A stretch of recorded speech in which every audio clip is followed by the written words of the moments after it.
সংরক্ষিত বনের ভেতর থেকে ১ বছর আগে বন মামলায় জব্দ করা বালু আবারও নতুনভাবে জব্দ দেখিয়ে নিলামে তুলতে যাচ্ছেন কক্সবাজারের পেকুয়ার উপজেলা নির্বাহী কর্মকর্তা। তবে বন বিভাগ বলছে তাদের জব্দ করা বনদ্রব্য কেউ জব্দ বা নিলামে তুলতে পারেন না। এদিকে স্থানীয় সচেতন মহল বলছে এভাবে বালু জব্দ দেখিয়ে বিক্রি করলে হুমকির মুখে পড়বে পরিবেশ ও জীববৈচিত্র্য। কক্সবাজারের পেকুয়া থেকে আমিরুল ইসলাম রাশিদের তথ্য ও ছবিতে বিস্তারিত জানাচ্ছেন শওকত সাগর। হাতির অভয়ারণ্য হিসেবে পরিচিত চট্টগ্রাম দক্ষিণ বন বিভাগের বারবাকিয়া রেঞ্জে ২ বছর আগে রেঞ্জ কর্মকর্তা হিসেবে যোগ দেন হাবিবুল হক। ওই সময়ে বালু ও পাহাড় খেকোরা মিলে পাহাড় ভেঙে নতুনভাবে তৈরি করেছিলেন পাহাড় সমান বালুর স্তূপ। এতে করে জীববৈচিত্র্যের উপর বিরূপ প্রভাবের কথা চিন্তা করে সে বালু জব্দের নির্দেশ দিলে টৈটং বিট কর্মকর্তা জসিমউদ্দিন ২০২৩ সালের ২৫ মে টৈটং বন বিটে ১৭ নং মামলা মূলে ৪,০৬,০০০ ঘনফুট বালু জব্দ করেন। তবে অভিযোগ উঠেছে জব্দ করা বালু পেকুয়ার বর্তমান উপজেলা নির্বাহী কর্মকর্তা সাইফুল ইসলাম গেল বুধবার ২৭ মার্চ আবারও জব্দ করেন এবং তা নিলামে তোলার ঘোষণা দেন। আর এতে উদ্বেগ প্রকাশ করেছেন বিভিন্ন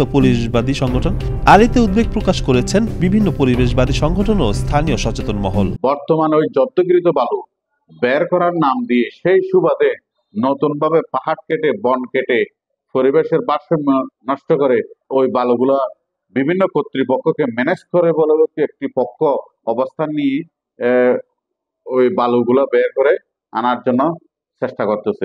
একই বালু দুইবার জব্দ দেখানো এবং জব্দ করা বালু নিলামে তোলার বিষয়ে রেঞ্জ কর্মকর্তা জানান, সংশ্লিষ্ট প্রশাসনিক মন্ত্রণালয়ের অনুমতি ছাড়া সংরক্ষিত বনে কোনো কিছু নিলাম দেওয়া যায় না।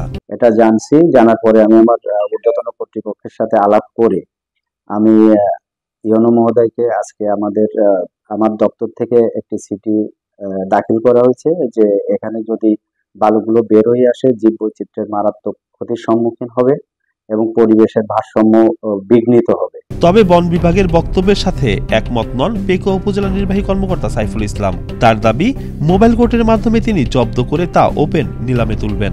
এগুলো জব্দ করেছি, এগুলো আমরা নিলাম দিব। হ্যাঁ, নিলাম দিব, এটা পাবলিক নিলাম হবে, এটা আমরা বিজ্ঞপ্তিতে নিলাম দিব।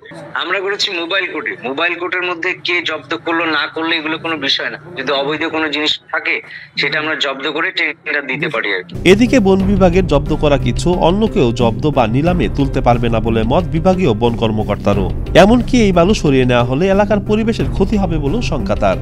বন বিভাগের জব্দকৃত বনদ্রব্য এটা অন্য কেউ আর জব্দ করতে পারবে না বা নিলাম দেওয়া বিধিগতভাবে নিলাম দিতে পারবে।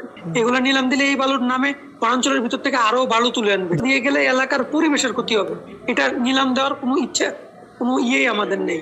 এক পক্ষ পাহাড় কেটে বালু বের করবে, প্রশাসন জব্দ দেখিয়ে নিলামে তুলবে। এমন প্র্যাকটিসের যেন পুনরাবৃত্তি না ঘটে সে প্রত্যাশার কথা বলছেন পেকুয়া পরিবেশ ও প্রকৃতিপ্রেমী সচেতন মহল। আর বন বিভাগ ও উপজেলা প্রশাসন এই ক্ষেত্রে পালন করবে কল্যাণকর ভূমিকা, এমনটাই বিশ্বাস পেকুয়াবাসীর। শওকত সাগর, আনন্দ টিভি, ন্যাশনাল ডেস্ক।